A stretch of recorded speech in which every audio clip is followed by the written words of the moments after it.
Hello, it's me, Marionic90, and this seems to have become my intro these days. Not long ago, I did a video on top 10 canonically strongest Super Smash Bros. Characters, and I'm pretty content with the results. Nevertheless, I don't claim it's 100% accurate. There are characters and even whole franchises that could be easily argued to deserve a spot on the list, such as Kid Icarus and Castlevania. Still, it was mostly good for my first power scaling video. I was awakened. However, today I'm not gonna scale the playable characters from Smash Bros, but rather I'm gonna take a look at two non-playable villains introduced in the Smash Ultimate, the rulers of light and dark themselves, Galeem and Dharkon.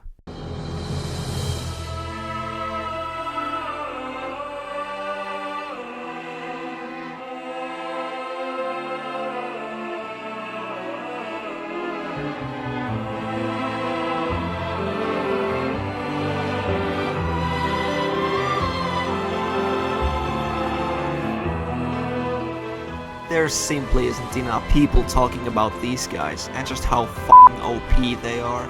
So, without further ado, let's take a look at the insane power of the two strongest characters in entire Smash franchise, Galeem and Dharkon.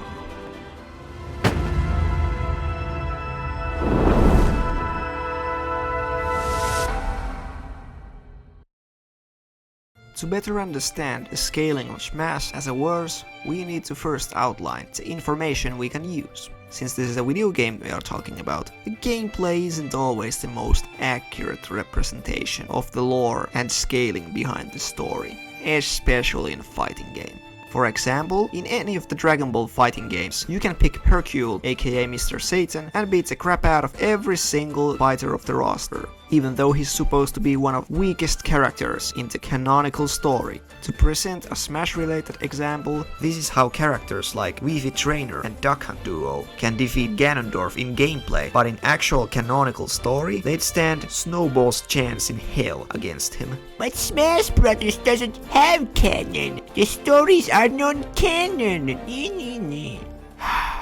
Look, just the stories in Smash Bros, World of Light and Subspace Missionary more specifically, might be non-canon to the canon of each individual game series Smash characters are from, but they do indeed happen in the respective games they appear in. Subspace and World of Light are canon to the Smash Bros. Games, regardless if those events are non-canon from the perspective of Mario series or the like. From the perspective of the Smash franchise, aka the place these events are happening, they are canon. Just because something doesn't follow the canon of the main story doesn't mean that it's invalid or that it doesn't exist. It's over there, and it is its own self-contained thing. It doesn't mean that it's invalid, nor that it doesn't exist. Because clearly it does, in its own continuity. I saw it happen! Don't tell me it didn't f***ing happen!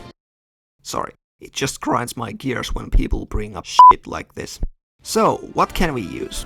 I already mentioned Subspace Missionary and World of Light story modes, but there's also supplementary materials such as classic mode cutscenes and trophy descriptions, as those actively explain some of the details in regards of the lore of the Smash games. Let's start by going over some of the flashy nonsense and over-the-top powers the winged light bulb and hentai Sauron display before we go over their destructive capability and scaling. The main ability of the both final bosses is easily their ability to create soulless copies of their fallen foes. Because, you know, Galeem kills everybody.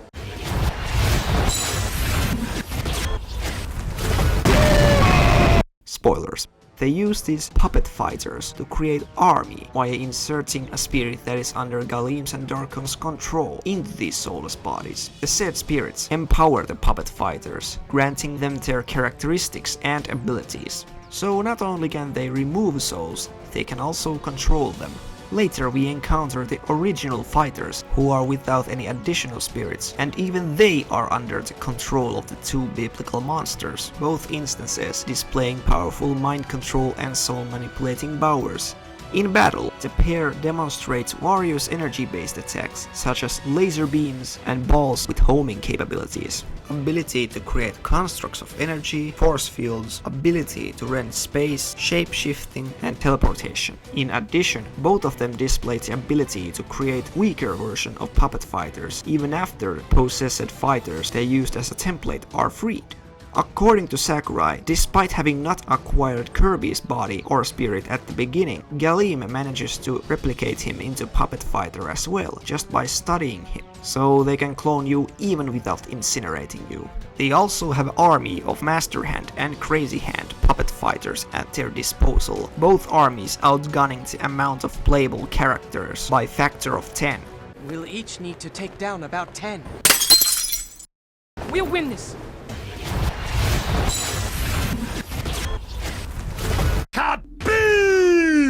A big factor in story is also Galeem's and Dharkon's ability to destroy and create things, making the world of light and dark respectively, which is pretty impressive.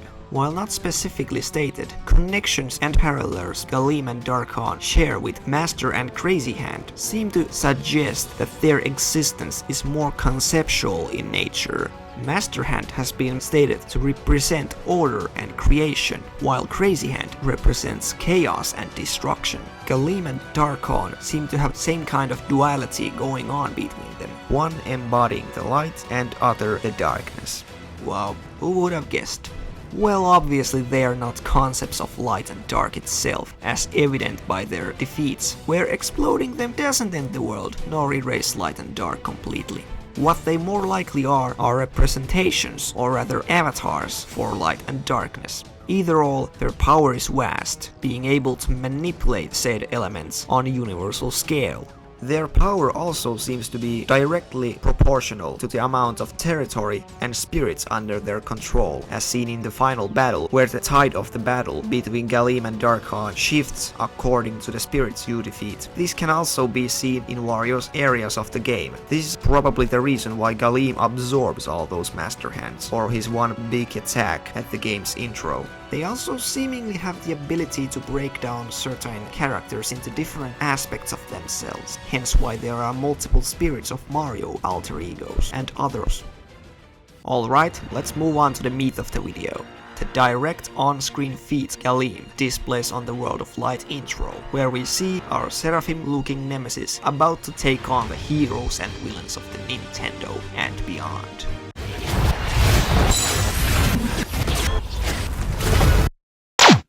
Well, this can hardly be called a fight.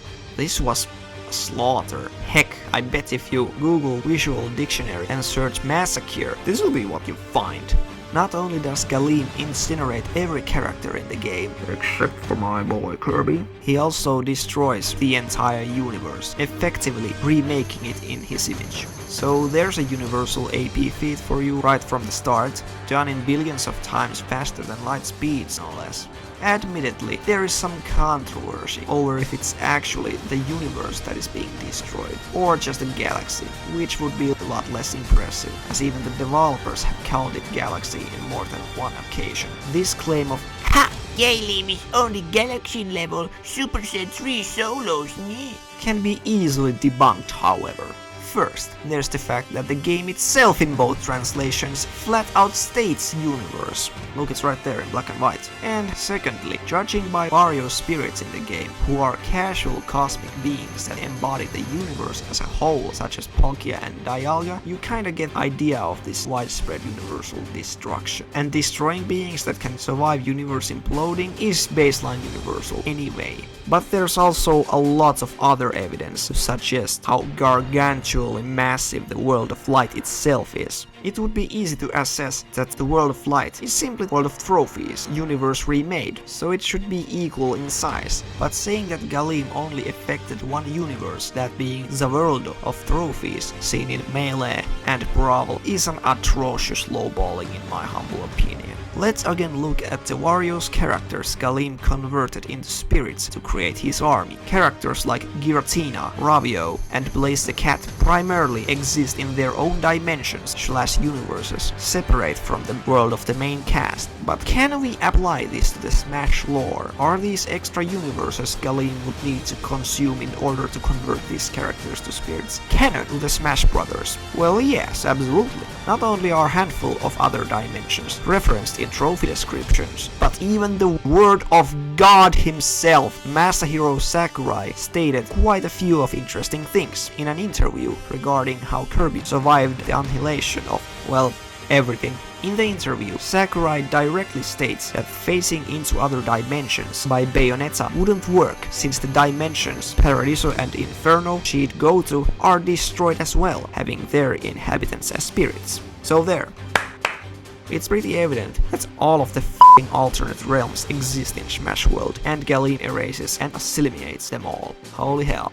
Also, World of Light itself contains few extra dimensions within it, such as Marx's Cosmos and Dracula's Castle from Castlevania, which has been shown multiple times to contain entire dimensions, or at least be connected to them. Also, it's kinda implied that all the worlds these spirits are from are also erased and assimilated into the World of Light across Nintendo universes, such as Hyrule and Planet Popstar.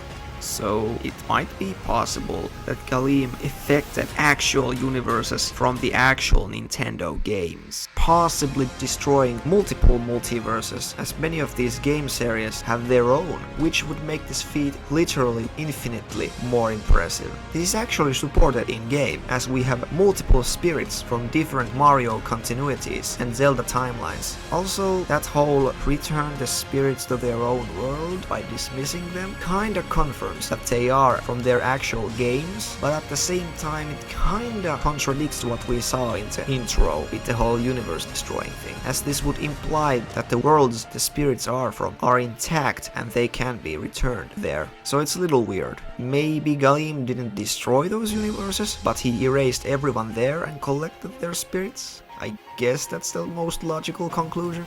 So already we are at bare minimum multiversal levels of power, with Galeem and Dharkon manipulating and recreating all these different realms, and it's not stopping anytime soon. Wait, why aren't you counting the stages as separate universes? Wouldn't the ones clearly containing universes like Mario Galaxy, Spear Pillar, and Final Destination count? There's space and stuff there. Well, there's a specific reason for that, that being that their canonicity in Smash Bros. Story is questionable. In Smash 64 intro, it suggested that each individual stage is a diorama animated to life by Master Hand, along with the fighters who are all just dolls before that. So that either suggests that no, the stages are not connected to one another, but are all individual separate planets that are either full universes or just the size of the stage, with the borders being the physical limits to that reality, having only illusion of larger world, as they're just set pieces created by Master Hand. What about the world of trophies then? Isn't that supposed to be the world Master Hand created? Shouldn't that contain all the stages? Well, we never really get to see any of the stages in canonical story of World of Trophies, so maybe they are not canon? Then again, World of Light has them. So take it as you will. Either add plus 100 universes that Galeem and Dharkon control on top of other feats, or just some minuscule pocket dimensions that hardly affect the tally. It doesn't really change the scaling, just wanted to point these things out. Okay, now let's do the actual scaling part. How do Galeem and Dharkon compare to the rest of the Nintendo and Smash characters? For starters, we can probably, pretty definitely and possibly confidently hypothesize and theorize conclusion that they are stronger than all of the playable Smash characters combined.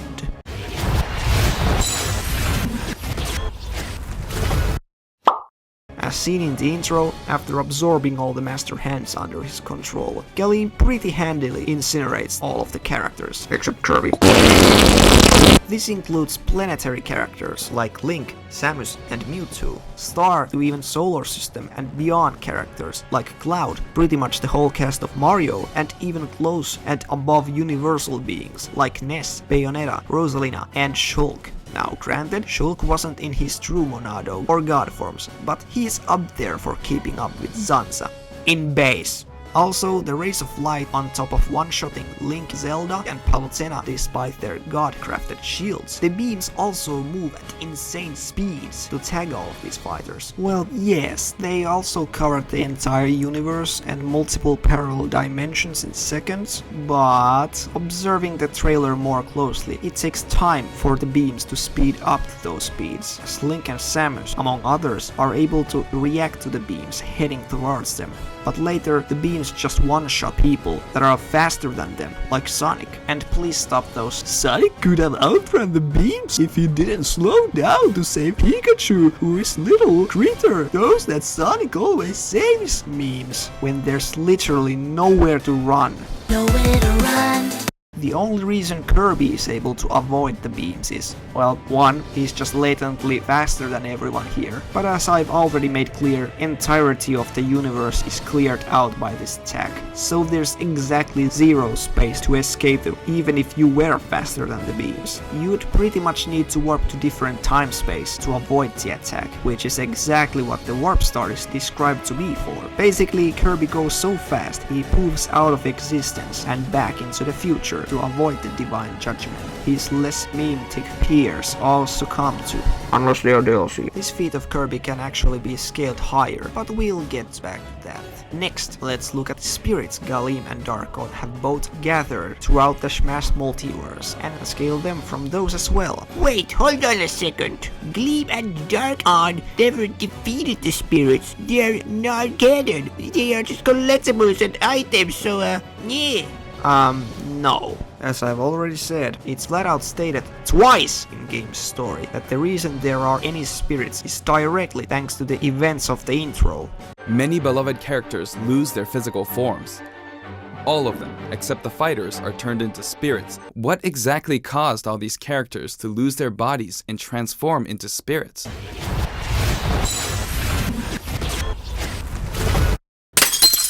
It's literally the main plot of World of Light that every single one of these characters lost their body and turned into spirits thanks to Galeem. Though some of them were spirits to begin with. And it's even shown to happen to few fodder spirits on screen. So, let's go over some notable spirits and see how they support the notion of multiversal Galeem and Dharkon. I already mentioned the famous creation trio Palkia, Dialga and Giratina of Pokemon fame, who are all stated to be strong enough to destroy and create entire universes, but their true strength mostly lies in their control over time, space and antimatter. And no, they don't just manipulate time and space, they embody them. Without Palkia and Dialga, time and space don't even exist. It's literally stated, Giratina alone can match them both in a fight, which would require immeasurable speed, as again, Palkia and Dialga are embodiments of time and space, so their speed already breaks the speed equation, because they can be wherever, whenever.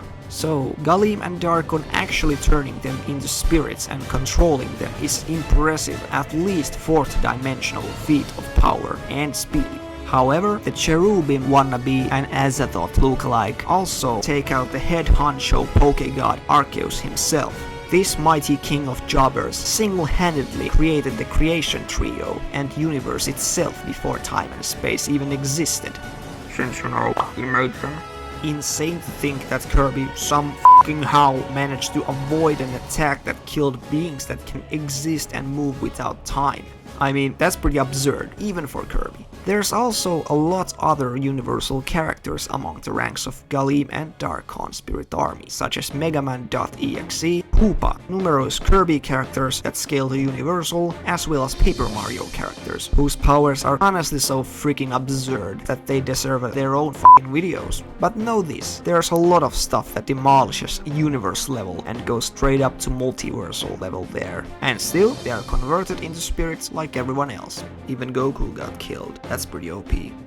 There are few notable Nintendo top tiers that are missing, however, suggesting possible limits to our friends from Dante's Inferno. While Ness and other Earthbound characters succumb to the beams of light, Gigas, the cosmic destroyer, is nowhere to be found. Gigas has only demonstrated universal levels of destructive power, but he's not exactly your run-of-the-mill universe buster, as he's formless, more of a conceptual in nature. nature, as according to Porky, he's not evil of immeasurable proportions, but evil power itself. So unless Galeem and Dharkon can pull out the power of emotions and friendship out of their divine asses, I'm not seeing them defeating him anytime soon.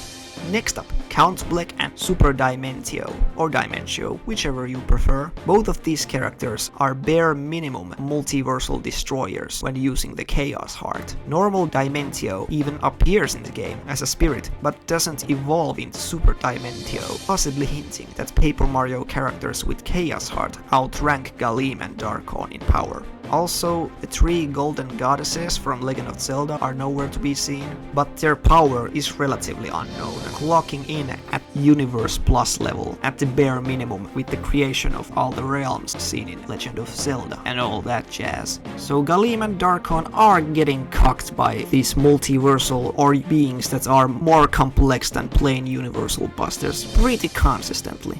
There are of course a lot more spirits that I could talk about, but I think you get the idea. Now, let's look at how this power is supported in lore and how it possibly goes even higher. I already mentioned how Galeem controls the army of Master Hands and Dharkon controls the army of Crazy Hands. The interesting thing about Master Hand is that since the days of Super Smash Bros. 64, he has been consistently portrayed as the creator of the Smash universe. Game after game, Master Hand is stated to be the source of creation in the universe and possessing power that borders on absolute. His counterpart, Crazy Hand, on another hand, is the source of all the destruction in the universe. In 64's intro, we even see Master Hand animating the world to life from toys and dioramas in what appears to be a room of a playing child. This idea is further confirmed by the ending of the classic mode, in which your character kills him, which in turn causes the world of Smash to disappear, turning your character back into lifeless doll. 2 + 1 =... So it's pretty clear Master Hand is the creator of Smash World, and later the World of Trophies, who also seems to view the characters as mere toys, a work of fiction born from his imagination. So, fictional transcendence?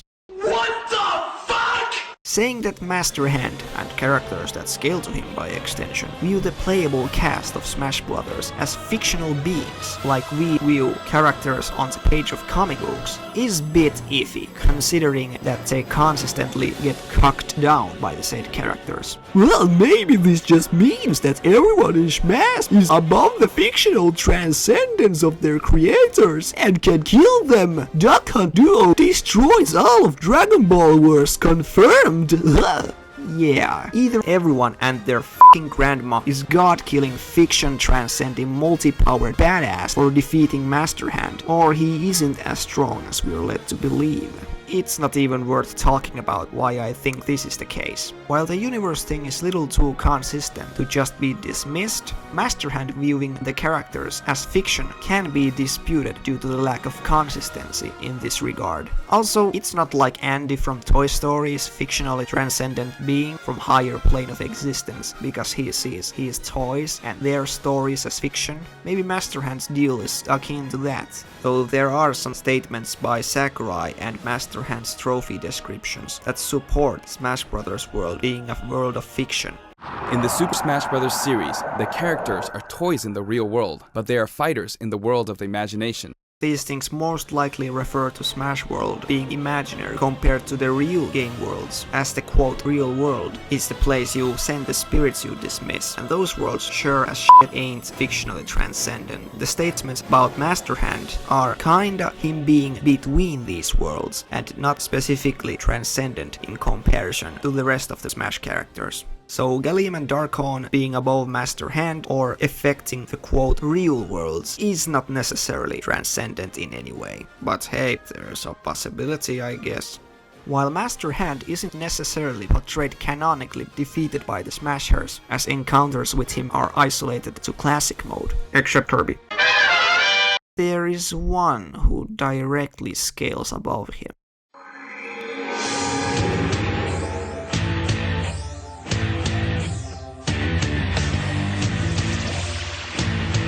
The antagonist of Brawl's subspace emissionary, Taboo, not only defeats almost all of the Smash characters, but also wipes his blue butt cheeks on Master Hand, chaining him up like if he was his personal bitch or something. That could be considered a blow to Master Hand's godhood, but we also need to consider that Taboo is invader from foreign universe of subspace, a place clearly removed from the Master Hand created world of trophies. And unlike Master Hand, Taboo, who beats him pretty handily by the way, is portrayed being defeated by the Smashers, meaning that the characters as a collective scale to them. After the one-shot cast is resurrected by Kirby characters, yes, Smash has always been a glorified Kirby game, Taboo is ready to do it all again, until he is surprised attacked by Sonic, which pretty much means this in terms of speed. Taboo is then fought by all but 3 of the 39 characters, and gets his pasty blue ass kicked. And I'd also like to mention that Taboo is also Spirit in the Ultimate Story, pretty definitely proving that Galeem and Dharkon are stronger than him. Also keep in mind that Galeem and Dharkon casually end much more powerful group of Smashers, with over 29 characters added since Brawl, including powerhouses like Bayonetta, Cloud, and Rosalina. But No buts! This makes no goddamn sense! Characters get killed by Galeem in the beginning, but then they just defeat him in the middle game for no reason. Also, what's to say all those master gloves were as wrong as the real deal? you raise good points, annoying boys. I see that and raise you a simple explanation. The spirits. Not only does the first defeat of Galeem and Dharkon seem to do little to nothing to them in the end, as in the final battle they're perfectly fine, but only reason heroes even manage to defeat them in the first place is because they're empowered by the countless spirits they've rescued from the possessed puppet fighters. These spirits are shown and confirmed to amp up the fighters they are distributed to, in cutscene, in gameplay, and stats-wise. Characters will lend a helping hand to your fighters, powering them up in battle. Heroes have pretty much access to hundreds of spirits to fight with by the time they reach the Ophanim looking at Lord of Light the first time. In the last battle, Master Hand and Crazy Hand are finally freed, implying that their clones were puppet fighters as well by the spirits of the originals, hence why when these spirits are collected, Master Hand and Crazy Hand are able to fight back the puppet armies, in what is pretty sick display of power and callback to famed Master Hand glitch from Melee. Also, intro indirectly states that they're all equal in strength. You'll each need to take down about 10. In the end, the combined efforts of Smashers and all the spirits manage to defeat Galeem and Dharkon, who are not only fighting pretty much every Nintendo character in existence, but also each other, so just keep that in mind. To summarize, Galeem and Dharkon are absolute monsters that scale consistently above universal to even multiversal power and control, and 4th dimensional speed with their strongest attacks at the very least, and they tower over the very foundation of Smash universe as well as threats beyond it, possibly even transcending that. And this legendary power once again proves that Kirby is the strongest character of all time. Thank you for watching. This stuff was legit interesting to work on. Hopefully you felt at least a bit of the same interest to the topic and learned something new. I also hope that this cleared up some of the more obscure Smash lore. But most of all I hope you like, comment and subscribe, because those things are apparently mandatory on YouTube these days. I'm MarioNick90 and I'll see you around.